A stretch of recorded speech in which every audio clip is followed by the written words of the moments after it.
Now for the star of the show, the EVSE itself. And there we have it. And what a nice touch once again. We actually have, oh, look at this. Oh, this is like a real unboxing thing on YouTube, isn't it? Look, oh, wow, that's beautiful. Now I know why they do it like that.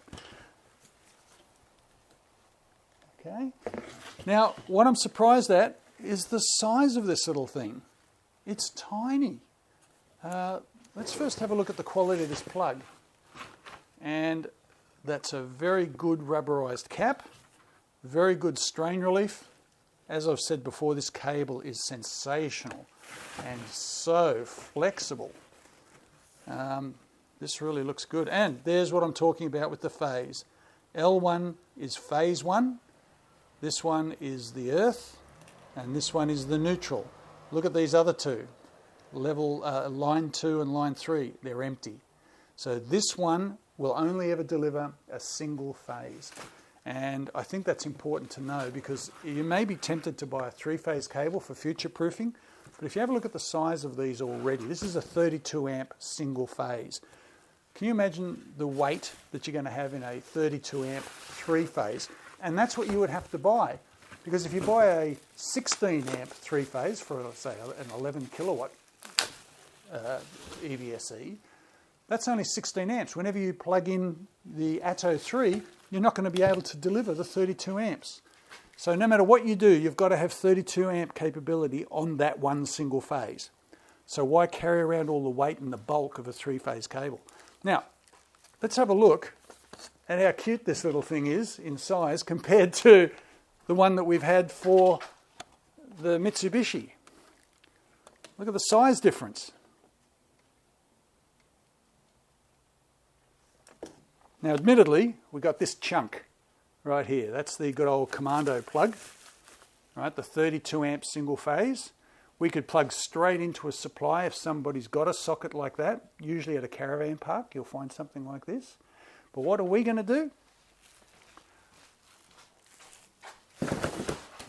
We're going to pick up whichever one we want. Let's say we've got the 20 amp 3-phase that we want to connect to. We're going to figure out how to open up our socket, which I can't do. There's a trick. There's a trick. How the hell do you do it? Oh, you spin it. Look at that. I didn't know how to open it. So you spin it, and there she is. So look at the insulation. Sorry, not the insulation. The seal that we have around this connector. So that's weatherproof. If that's left lying in the weather, we're going to have protected socket. This is the power delivery side being a socket. So let's give it a test drive. Open up. There's a key, and in she goes. And then another lock. That is as solid as a rock. Have a look in here. Have a look at this cover. Now, it might be a bit dark here. Let's go into the sunshine.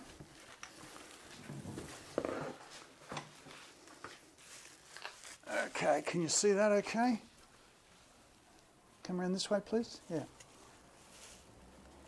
Okay, so this little fella here retains that guy. So even if you didn't have the lock on, that's unlikely to pull away. It's a bit dark, isn't it? So we'll see what that's like later. Hopefully that's okay. But with that lock on, there's no way that's going to come out. So that's likely to be lying on the road somewhere in the caravan park, and that needs to be tough. So that's it. Now I'm going to read the manual.